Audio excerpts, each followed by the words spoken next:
ये न्यूज़पेपर देख के तो समझ में आ गया होगा किस चीज़ पर हम लोग बात करेंगे, लेकिन हो हल्ला वाली बात नहीं करेंगे। जेन्युइन कुछ सवाल होंगे, आप ही के सवाल होंगे, जिसको आप मैं थोड़ा सा समझा दूंगा, जिससे क्लियर हो जाएगा आगे का सब कुछ। और क्या क्या चेंजेज हुए हैं, इस पर बहुत ज़्यादा मैसेज और कॉल आ रहे हैं कि थोड़ा सा क्लियर कर देते। इस चीज़ पर हम लोग डिटेल में बात करेंगे। तो आप सभी का स्वागत है study for UPSC PCS channel पर। कुछ भी बकवास की चीज़ें नहीं करूँगा, ऐसा नहीं होगा बिल्कुल भी कि मैं यहाँ से बैठकर अभी चेयरमैन को धमकाऊंगा, ज़ोर ज़ोर से चिल्ला चिल्ला बोलूँगा ये क्या कर दिया वगैरह, ऐसा कुछ नहीं होगा। कुछ जेन्युइन क्वेश्चंस होंगे, है ना, जो पूछे जाएंगे, जो मैं आपको बताऊंगा कि इस तरह की चीज़ें आने वाले समय में आपको देखने को मिल सकता है।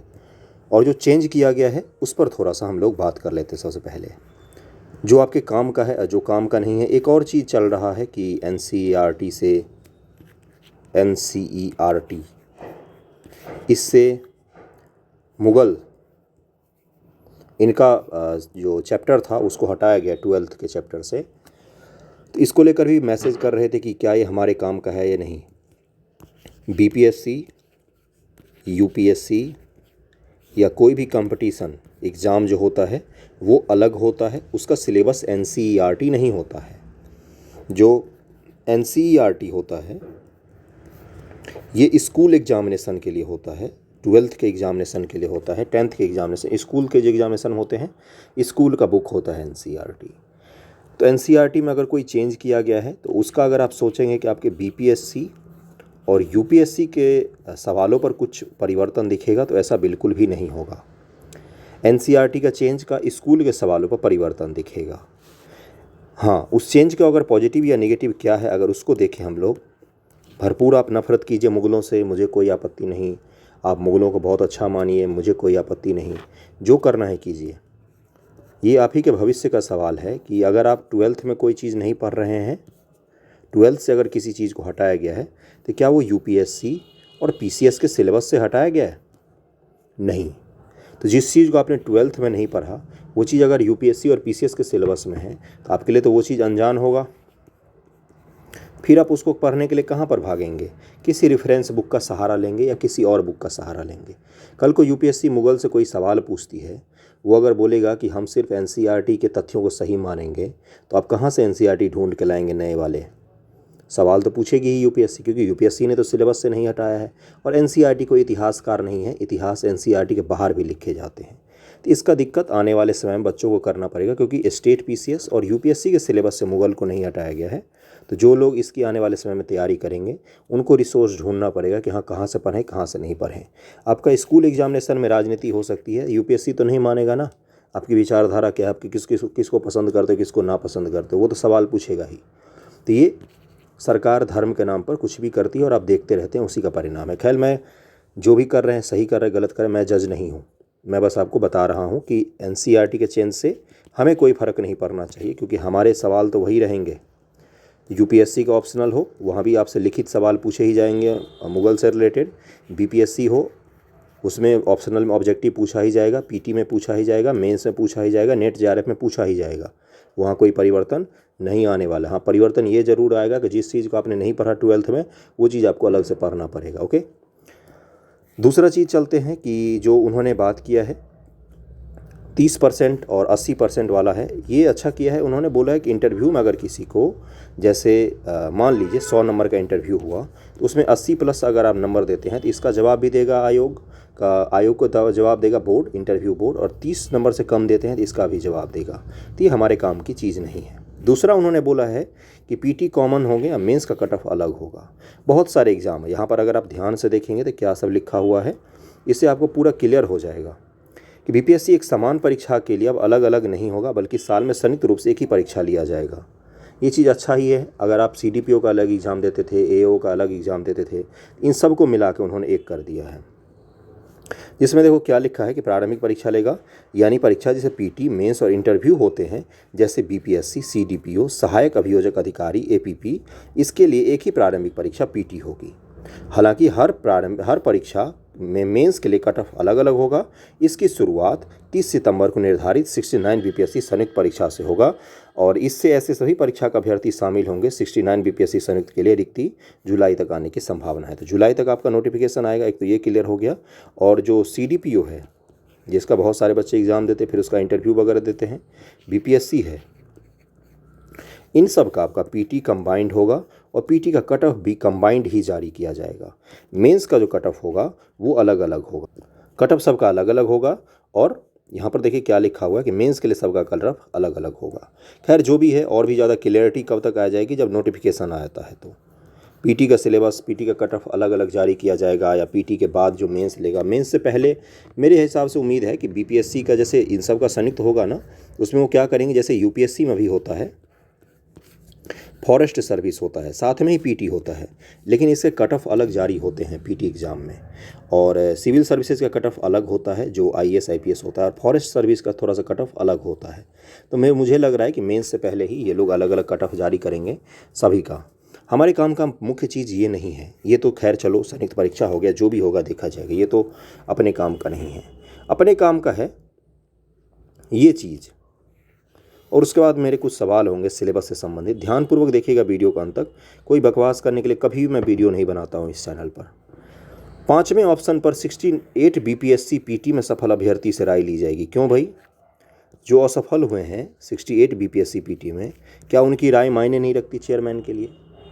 क्या आयोग के लिए उसकी राय मायने? मात्र 3560 बच्चे हैं, 3560 बच्चे, 3500 जो भी बच्चे सेलेक्ट हुए, 60 हुए, 65 हुए, क्या इन्हीं की राय मायने रखती है कि E ऑप्शन रखा जाए या नहीं रखा जाए? ये कौन होते हैं ये जवाब देने वाले बाकी 2 लाख स्टूडेंट की तरफ से? ये किस तरह का आप डिस्क्रिमिनेशन कर रहे हो? एग्ज़ाम तो PT सब देते हैं, जो मेंस देने वाले बच्चे हैं वो क्या स्पेशल हैं क्या? इस बार जो मेंस दे रहा हो सकता है पिछली बार फेल हो गया हो, या पिछली बार जिसने मेंस दिया हो सकता है इस बार फेल हो गया हो। तो उन्हीं से पूछ कर क्यों आप डिसाइड कर रहे हैं कि E ऑप्शन रखना चाहिए कि नहीं रखना चाहिए? ये तो सबसे पूछना चाहिए था, जो एग्ज़ाम देंगे वो सबसे पूछना चाहिए था कि E ऑप्शन रखना चाहिए कि नहीं रखना चाहिए। सबसे पहला सवाल तो यही है कि कौन से इनके पूछ लगी है कि जो 68 का मेंस दे रहे हैं, बताइए। इन्हीं से पूछ कर क्यों डिसाइड किया जाएगा कि E ऑप्शन रखना चाहिए कि नहीं रखना चाहिए? 68 PT में सफल अभ्यर्थियों से किस बात का इनका कोई कौन सा भगवान उतर के आए हैं? हो सकता है 69 BPSC के PT में फेल हो जाएंगे, है ना? कोई ख़राब चीज़ तो नहीं कह रहा हूँ मैं, जिन्होंने पास भी किया होगा उनको भी पता होगा।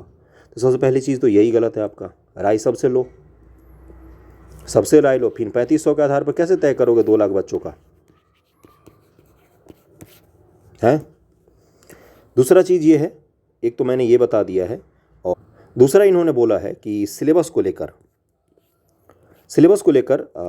जो इन्होंने बोला है, सबसे पहले चीज़ तो इस चीज़ को समझ ले। कुछ नादान मासूम से स्टूडेंट्स हैं जिनको लगता है कि सिलेबस में चेंज से कोचिंग का नुकसान होगा, मेरा नुकसान होगा या कोचिंग का नुकसान होगा। आप भ्रम में हैं अगर आपको ऐसा लग रहा है तो। क्यों मैं ऐसा कह रहा हूँ? सिलेबस में जब भी परिवर्तन आज तक हुआ है, चाहे UPSC के सिलेबस में परिवर्तन हो, चाहे BPSC के सिलेबस में परिवर्तन हो, चाहे IIT वगैरह का जो एग्ज़ाम होता है उसमें परिवर्तन हो, कोचिंग वालों का आज तक कभी कोई नुकसान नहीं हुआ है। पता है क्यों?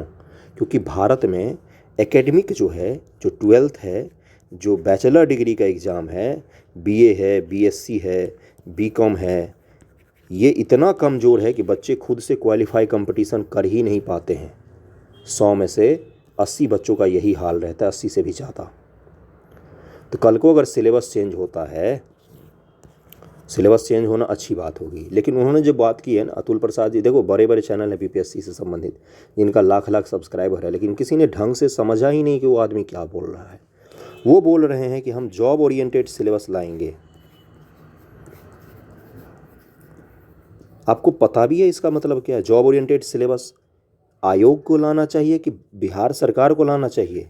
BA में जॉब ओरिएंटेड होना चाहिए, BCom में जॉब ओरिएंटेड होना चाहिए, BSc में जॉब ओरिएंटेड होना चाहिए कि BPSC में जॉब ओरिएंटेड होना चाहिए? ये कहाँ का न्याय है? तब तो UPSC कब का जॉब ओरिएंटेड कर देती है। आपको समझ में भी आता है आप क्या बोलते हो?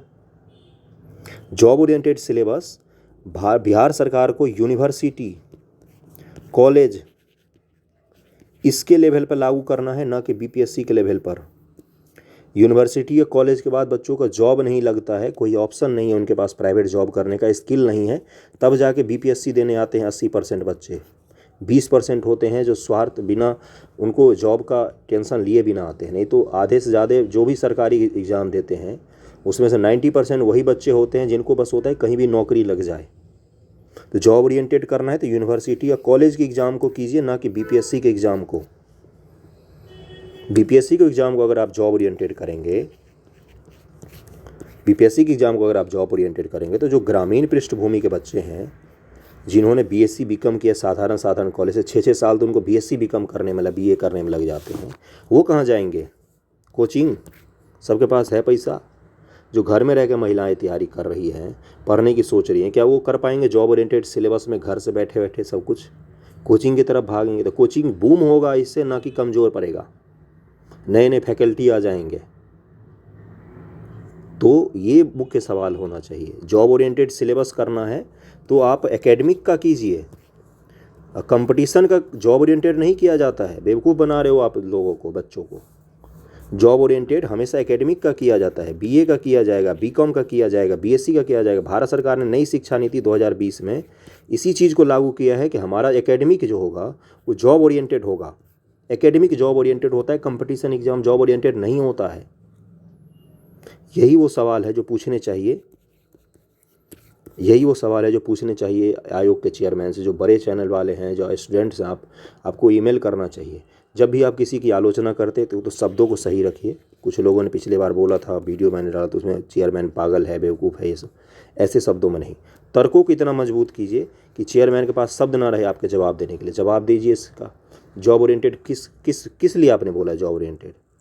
ये तो फिर ग्रामीण पृष्ठभूमि के बच्चे जो यूपीएससी से निकाल दिए गए हैं, जो बीपीएससी देते हैं, सबसे ज़्यादा बीपीएससी देते हैं ग्रामीण पृष्ठभूमि के बच्चे जो कोचिंग अफोर्ड नहीं कर पाते, घर में रहकर तैयारी करते, बाल बच्चे होने के बाद तैयारी करते हैं। बीए कर लिया है, जेपी यूनिवर्सिटी 7 साल लगते हैं बीए करने। मगध यूनिवर्सिटी का भी कोई लिख के दे मुझे बिहार सरकार कि मैं 4 साल में बीए की डिग्री दे दूंगा आपको, नहीं ना। थोड़ा सा बुद्धिमत्तापूर्वक समझिए चीज़ों को कि क्या होने की संभावना है। इस चीज़ का टेंशन एक तो नहीं लेना। मैं कोई पैनिक फैलाने नहीं आया हूँ, लेकिन कोई कुछ भी करेगा सुधार के नाम पर, रिफॉर्म होना चाहिए, लेकिन रिफॉर्म स्टूडेंट ओरिएंटेड होना चाहिए, ना कि कोचिंग ओरिएंटेड। आपकी जो मर्जी आप लागू कर सकते हैं, लेकिन ये बिहार है, यहाँ पर पहले आपको एकेडमिक देखना पड़ेगा, लोगों की पृष्ठभूमि को देखना पड़ेगा कि क्यों बच्चे सरकारी नौकरी के पीछे इतना भागते हैं। क्योंकि उनके पास स्किल नहीं है, स्किल सीखने का संसाधन नहीं है, कॉलेज उनके सही नहीं है, उन्होंने कभी कंप्यूटर नहीं देखा सही से, टेक्नोलॉजी नहीं देखा सही से। जॉब ओरिएंटेड सिलेबस की बात करो तो पहले एकेडमिक तो सही कर लो। समझ में आ रही है चीज़ें जो मैं समझाने की कोशिश कर रहा हूँ? एनसीईआरटी का सिलेबस बदलने से पीसीएस का सिलेबस नहीं बदलता है। एनसीईआरटी में अगर नहीं पढ़ेंगे तो पीसीएस में आकर उनको फिर से यूपीएससी के लिए अलग से पढ़ना पड़ेगा। यही कुछ सवाल हैं। पहला सवाल क्या था कि 3500 बच्चे किस मामले में क्यों डिसाइड करेंगे कि ई ऑप्शन होगा या नहीं होगा? 2 लाख बच्चे देते हैं 69, तो 4 लाख बच्चे देंगे। पहली बात तो ये कोई भगवान नहीं, ये क्यों डिसाइड करेंगे? दूसरा, सिलेबस में चेंज से पहले जॉब ओरिएंटेड सिलेबस की बात कर रहे हो आप। जॉब ओरिएंटेड सिलेबस एकेडमिक का होना चाहिए, ना कि बीपीएससी का होना चाहिए। जीएस के डालो, जो यूपीएससी के सिलेबस हैं उसमें से बहुत सारी चीज़ डाल दो, कौन रोक रहा है आपको, है ना?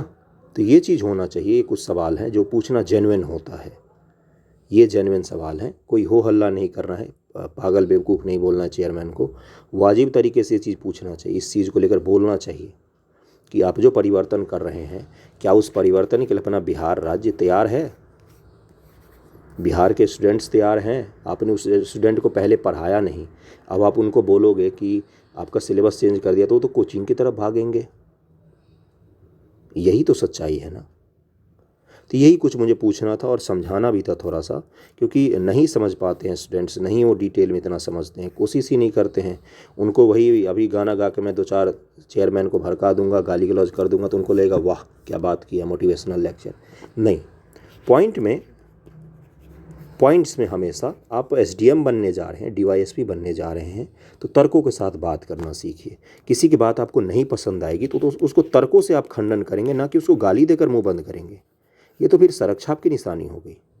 अगर चेयरमैन ने कुछ बोला है तो अगर मीडिया पर्सन बिहार के सही रहते तो उनसे सवाल पूछते कि किस आधार पर आप बोल रहे हो ये चीज़।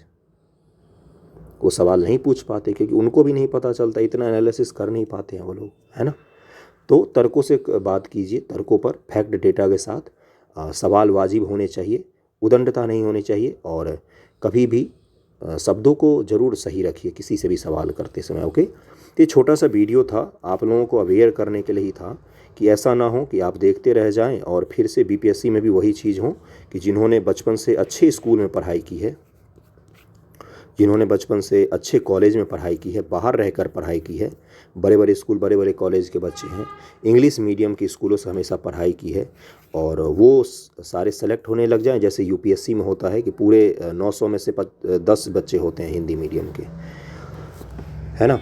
तो वो सारे सेलेक्ट होने लग जाएं। और जो मास है, मास का मतलब क्या है? मास तो वही है जिसने प्राथमिक विद्यालय से, माध्यमिक विद्यालय से पढ़ा है, उसके बाद से बिहार बोर्ड से पढ़ा है, बिहार बोर्ड के कॉलेजों से फिर बैचलर डिग्री का यूनिवर्सिटी जो घटिया घटिया हैं उनसे बैचलर डिग्री लिया है, वो छटते चले जाएंगे और ये लोग शामिल होते चल जाएंगे। तो आपको थोड़ा सा सोचना चाहिए इस चीज़ पर। ओके, चलिए यही तक था ये वीडियो छोटा सा। कल से फिर से हम लोग, कल ऐसे जो आएगा, कल का ऐसे का निबंध का जो वीडियो होगा वो one of the best video होगा, आप उसको तैयारी करके रखिए, कल देखेंगे। Okay, thank you so much. जैसा भी लगा है ज़रूर बताइएगा, अपना राय दीजिएगा, राय अपना दीजिएगा कमेंट करके, जो भी आपका राय हो इस मामले में। Okay, thank you so much आप सभी का।